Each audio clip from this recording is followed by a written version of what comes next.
विजय time, यहाँ खबरों का सिलसिला कभी रुकता नहीं। मैं शिवानी शाह हाजिर हूँ आपके सामने आज की इस खबर के साथ। बलिया के बासडी विधानसभा 362 से कांग्रेस पार्टी के प्रत्याशी पुनीत पाठक को घोषित होने पर कार्यकर्ताओं में खुशी का माहौल है। कार्यकर्ताओं ने फूलमाला पहनाकर उनका स्वागत किया, जिसमें प्रेस वार्ता हुई, जिसमें उन्होंने बताया कि मेरे चुनाव लड़ने का मुख्य उद्देश्य अपने क्षेत्र और अपने लोगों का विकास करना है। हमारा क्षेत्र शिक्षा के मामले में बहुत ही पीछे है। मुझे अपने क्षेत्र में शिक्षा संबंधी सभी समस्याओं को जड़ से उखाड़ फेंकना है। इस दौरान मेरे विधानसभा का स्वर्णिम विकास हो और मेरा विधानसभा एक विकसित विधानसभा के रूप में जाना जाए, यही मेरा कर्तव्य है। आइए देखते हैं बलिया से हमारे संवाददाता डी प्रसाद की ये रिपोर्ट। कांग्रेस ने जारी किया है स्कूटी से लेकर स्मार्टफोन देने के लिए, वही विपक्ष वही बीजेपी का आरोप है कि जिस राज्य में कांग्रेस की सरकार है वहाँ पे पहले क्यों नहीं दे रही है कांग्रेस। बीजेपी जो उत्तर प्रदेश में कर रही है वो कर्नाटका में कर रही है। ये बहुत बेतुका बयान है। प्रियंका गांधी जी उत्तर प्रदेश की इंचार्ज हैं और उन्होंने उत्तर प्रदेश के हिसाब से मैनिफेस्टो बनाया है। हर राज्य का अपना अलग अलग मुद्दे होते हैं, ज़मीन की हकीकत अलग होती है। अब जब आपकी उंगलियां एक हाथ की बराबर नहीं है तो हर राज्य के मुद्दे एक से हों, ये थोड़ा मुश्किल है।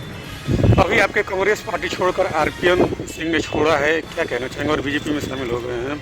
आरपीएन सिंह जी बड़े नेता हैं, उनको अपना भविष्य जहाँ समझ आया, लेकिन मुझे लगता है कांग्रेस में संघर्ष करने वालों के लिए जगह है। जो संघर्ष नहीं करना चाहते हैं वो कांग्रेस छोड़ के जा सकते हैं और जा रहे हैं। जी, जैसे कि आपने विकास की बात की, विकास की बांसडी विधानसभा के विकास के यहाँ पर नेता प्रतिपक्ष भी हैं और बांसडी विधानसभा के विधायक भी हैं और सपा की सरकार में भी वो विधायक रह चुके थे। कहाँ तक आपके क्षेत्र में विकास हुआ बताएं।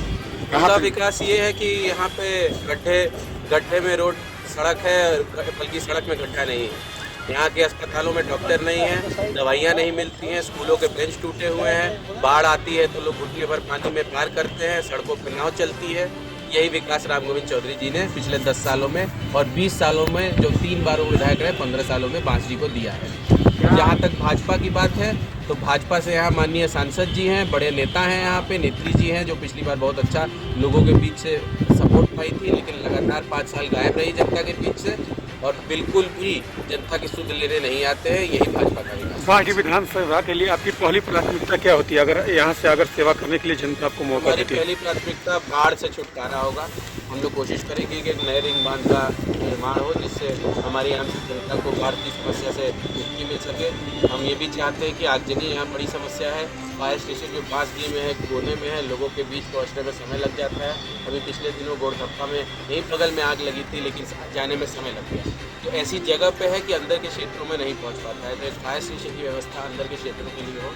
ये 2 मुख्य मुद्दे हैं हमारे। फिर सड़कों की जर्जर सड़कों की मरम्मत बहुत बड़ा मुद्दा है। यहाँ सड़कों की हालत इतनी खराब है कि आए दिन एक्सीडेंट होते रहते हैं। इस पर बहुत ज़्यादा ध्यान देने की ज़रूरत है। ये बताइए, से बिलोंग करते हैं, यहाँ पर सबसे ज़्यादा आपकी बिरादरी के ब्राह्मण समुदाय के लोग रहते हैं। आपको क्या लगता है कि जातीय समीकरण पे आज के युवा चाहे मतदान करेंगे कि देश के विकास और विधानसभा के विकास के लेवल पर करेंगे? देखिए, किसी एक जाति से चुनाव नहीं होता है। जो भी प्रत्याशी जीतता है किसी एक जाति का पार्टी वोट पा के जीत जाए, ऐसा बहुत ही मुश्किल है। तो सबका ही सहयोग चाहिए और युवाओं का खास तौर पे। युवा की कोई जाति नहीं होती है, युवा अपने आप में एक जाति है। तो युवाओं का, बुजुर्गों का, सबका सहयोग से ही चुनाव होगा और उसी से हम लोग।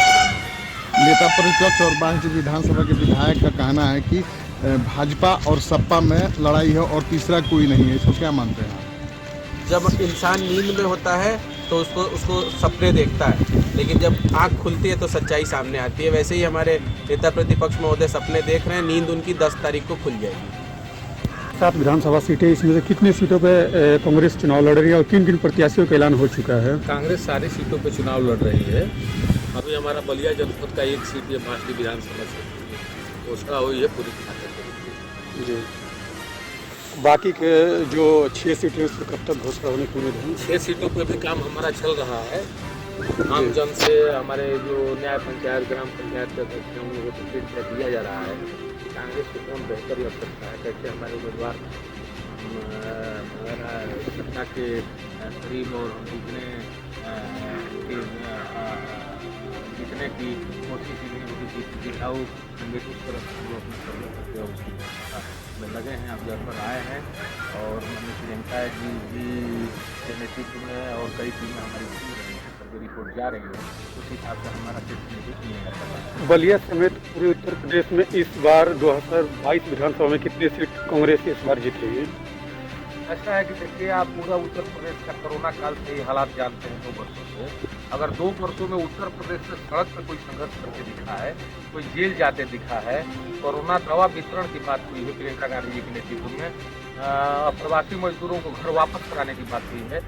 आपने सुना होगा योगी सरकार से हमने कहा था, प्रियंका जी ने भी कहा था कि हमारी बसों को प्रवासी मजदूरों को पहुंचाने दीजिए, भले भारतीय जनता पार्टी का झंडा लगा लीजिए, लेकिन प्रवासी मजदूर घर पहुंच जाएं। और उत्तर प्रदेश की योगी सरकार ने उनका परमिशन हमारी बसों को नहीं दिया, हमारी बस में आगरा खड़ी रह गई। जी, ऐसे में देखा जा रहा है कि समाजवादी पार्टी हो या बीजेपी हो, सभी लोग छोटे छोटे दलों से गठबंधन कर रही है। क्या कांग्रेस भी किसी पार्टी से गठबंधन करने की कुछ है? तो कहीं कुछ नहीं, हमारा एकदम हमने संघर्ष किया है, सड़क पे संघर्ष आम जनता के बीच में है और आशा भरी निगाहों से पूरे उत्तर प्रदेश की आवाम प्रियंका गांधी जी की तरफ देख रही है। नौजवान जाग चुका है, किसान जाग चुका है और जिन नौजवानों के हाथों में काम होना चाहिए वो नौजवान आज दर दर भटक रहा है। सारी स्थितियां स्पष्ट हैं।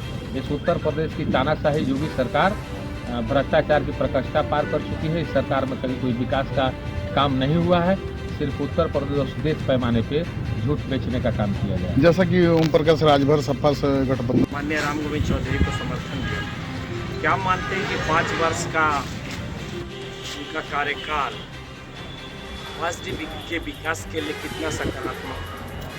जी, पिछली बार राम गोविंद चौधरी जी को समर्थन दादाजी ने दिया था, जैसे कि शीर्ष नेतृत्व का आदेश था, लेकिन हम लोगों ने उसको पूरी तरह निभाया। लेकिन जो वादा राम गोविंद चौधरी जी ने लोगों से किया वो बिल्कुल नहीं निभाया। लगातार क्षेत्र से अपने गायब रहे, उपेक्षा का शिकार रहा भाजपा जनप्रतिनिधियों के, और लोगों के बीच में जब ज़रूरत थी तब राम गोविंद चौधरी जी नदारद थे। तो जनता के बीच में वो नेता प्रतिपक्ष से तमाम मुद्दे आए जब वो बहुत कुछ कर सकते थे, लेकिन उन्होंने ऐसा कुछ भी नहीं किया। सिर्फ सदन में अपनी पार्टी का बात रखते रहे, लेकिन लोगों के प्रति, जनता के प्रति अपनी बातों को, अपनी जिम्मेदारियों को भूल गए। जी, जैसा कि सभी एक पार्टी के सबसे बड़ा नेताओं का मुद्दा कहना है है बांसडी क्षेत्र का। बांसडी पूरे विधानसभा क्षेत्र में 4 CHC है, लेकिन पिछले 15 सालों से 2 CHC पूर्ण रूप से बंद है। सुखपुरा एंड रिगोवर 2 ब्लॉकों में पूर्ण रूप से बंद है। तीसरा CHC बांसडी का भी है, वो भी अर्ध हालत में चलता है, जिसे आप भी बखूबी जानते हैं।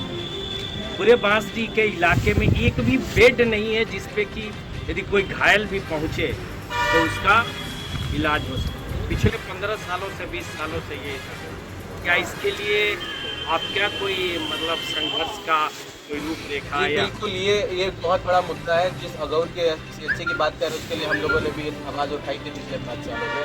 आपने भी कवर किया था उसको जब हम लोग गए थे। उसके बाद डॉक्टर साहब की अपॉइंटमेंट भी हुई, लेकिन जो बाकी जो है सुखपुरा और रिगोवन, वहाँ दोनों जगह की स्थिति बहुत ख़राब है। लगातार उसके लिए बात उठाई जा रही है और हम लोगों का सबसे बड़ी प्राथमिकता होगी कि इन दोनों CHC को चालू कराया जाए।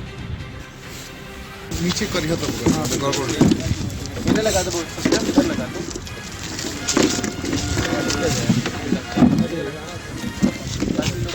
कांग्रेस प्रत्याशी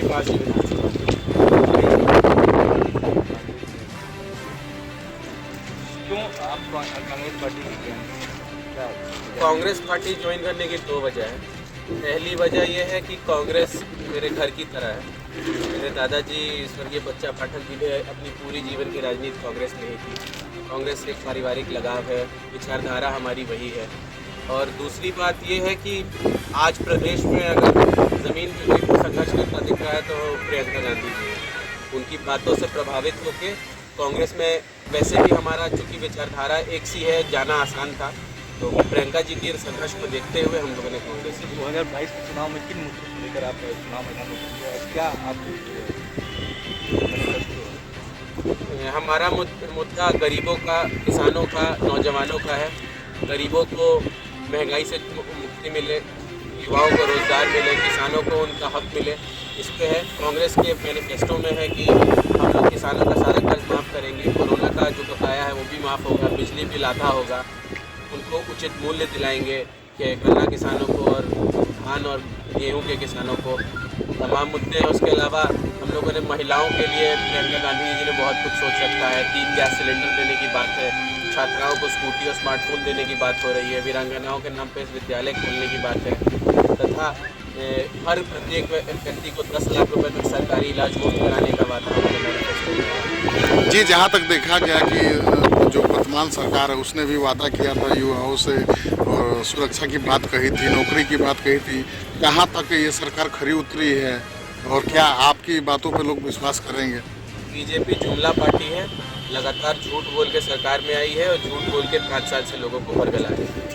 जनता बिल्कुल इनके सारे हथकंडे जान चुकी है, समझ चुकी है और मुझे इस कड़ी में बस इतना ही। ताजा तरीन खबरों के लिए बने रहिए एनएसडी टाइम्स के साथ। मुझे दीजिए इजाजत, नमस्कार। एनएसडी टाइम्स के लेटेस्ट खबरों से अप टू डेट रहने के लिए चैनल को लाइक करें, शेयर करें, सब्सक्राइब करें और अंत में बेल आइकन दबाना ना भूलें।